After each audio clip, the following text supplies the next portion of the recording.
உலகளவில் மனநல பாதிப்புகள் அதிகரிப்பு, அதிர்ச்சி தரும் புள்ளி விவரங்கள். உலக சுகாதார அமைப்பின் 79வது உலக சுகாதார மாநாடு சுவிட்சர்லாந்தின் ஜெனீவா நகரில் நடைபெற்று வருகின்றது. இந்த மாநாட்டில் விவாதிக்கப்படவுள்ள 75க்கும் மேற்பட்ட முக்கிய அம்சங்களில் உலகளவில் அச்சுறுத்தலாக மாறிவரும் மனநல பாதிப்புகள் குறித்த விவாதம் முதன்மை பெற்றுள்ளது.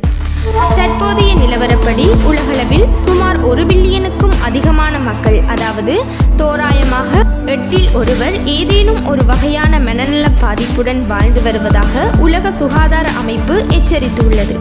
மேலும் இந்த எண்ணிக்கை நாளுக்கு நாள் தொடர்ந்தும் அதிகரித்து வருகின்றது. மனநலம் சார்ந்த கோளாறுகள் மனிதர்களின் உணர்வுகள், சிந்தனைகள் மற்றும் செயற்பாடுகளை பாதிக்கின்றன.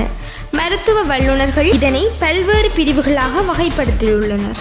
தொடர்ச்சியான சோகம் மற்றும் மனநிலை மாற்றங்களை ஏற்படுத்தும் மனச்சோர்வு மற்றும் பைபோலார் கோளாறுகள் ஒருபுறம் இருக்க, தீவிர பயம் மற்றும் கவலையை ஏற்படுத்தும் பொதுவான பதட்டம் மற்றும் சமூக பயம் போன்ற பதட்டக் கோளாறுகளும் மக்களை பெரிதும் பாதிக்கின்றன.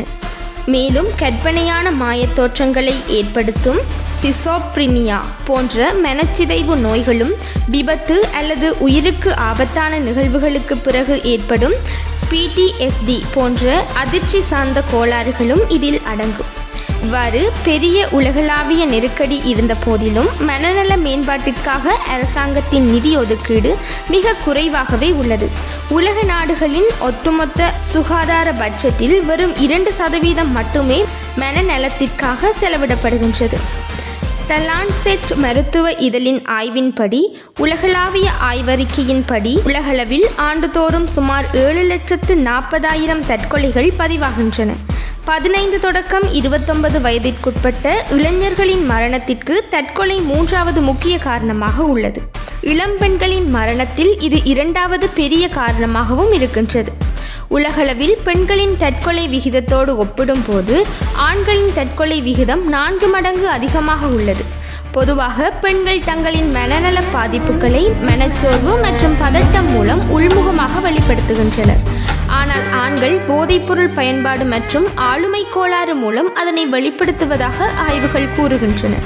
அகதிகள் மற்றும் சமூகத்தில் ஓரங்கட்டப்பட்ட மக்கள் மத்தியில் தவறான முடிவெடுக்கும் விகிதம் மிக அதிகமாக உள்ளதாக உலக சுகாதார அமைப்பு கவலை தெரிவித்துள்ளது. மனம் என்பது ஆத்மாவில் இருக்கும் ஒரு பகுதியாகும். ஆத்மாவில் மனம், புத்தி, சம்ஸ்காரம் என்று 3 பகுதிகள் உள்ளன. பௌதிகமாக நாம் மனதை பராமரிக்கவோ அல்லது பாதுகாக்கவோ முடியாது.